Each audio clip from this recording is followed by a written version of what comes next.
brought us back here to Isaiah chapter 34. It's the day of the Lord, Armageddon, but better described as the destruction of commercial Babylon. And I just want you to see here that it's what we've got here is absolutely related to the topic.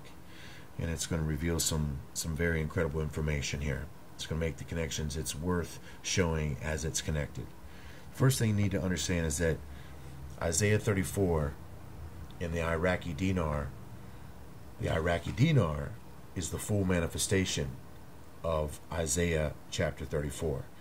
In verse 7, more importantly, and the unicorn shall come down with them, and the bullocks with the bulls, and their land shall be soaked with blood. That's after the sacrifice, and their dust made fat with fatness. Well, as we see here, there's the bulls, there's the unicorns. And this is what they're all, in a sense, waiting for. This kingdom age that's going to come after this sacrifice, where these bulls, these ancient Sumerian gods, these sons of God, are going to be returned onto the surface of the earth. And then, of course, supposedly the earth is going to be given unto all these foul birds, all these dragons, all these owls and stuff.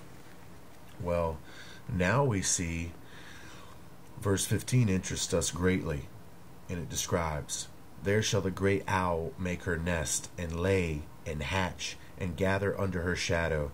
There shall the vultures also be gathered, every one with her mate. Now, this is what happens, in the kingdom age. This is who's going to inherit the land. This great owl? Really? Well, this is the great owl in question. As I told you, Isis, Ishtar, Lilith.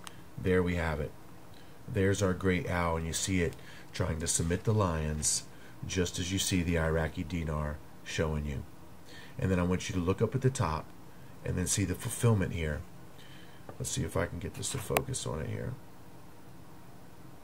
There we go. Look at the owl faces across the top. There's the little beak, there's the little cheeks, and there's the two eyes. Okay? Now I want you to see the owls. Now I want you to listen to the line again. There shall the great owl make her nest, and lay, and hatch, and gather under her shadow.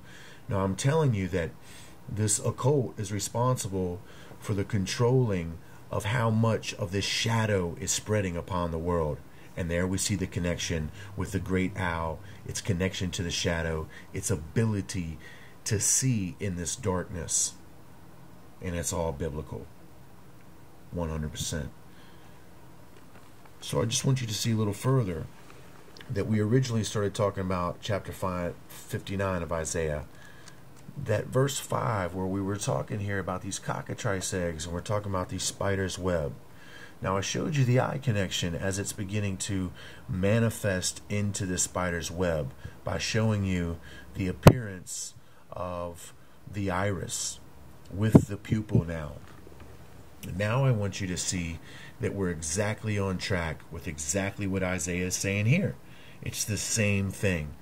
It's the same thing that we've been talking about. I want you to listen very closely and please understand. Therefore is judgment far from us, neither doth justice overtake us. We wait for light, but behold obscurity for brightness. But we walk on in darkness. Are you hearing that? Listen to this.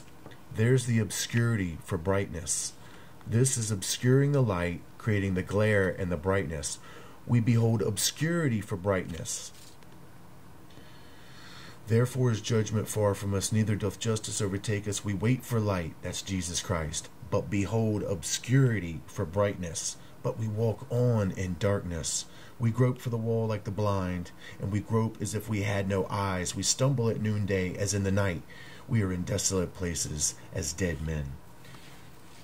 And you will see why we're in these desolate places as dead men when I show you how all of this relates to us going into the serpent's mouth, which is what their plan is. And all of this will begin to interrelate. But of course we know we don't enter into the mouth of that dragon because of the true glory and the truth of Jesus Christ. I'll be back.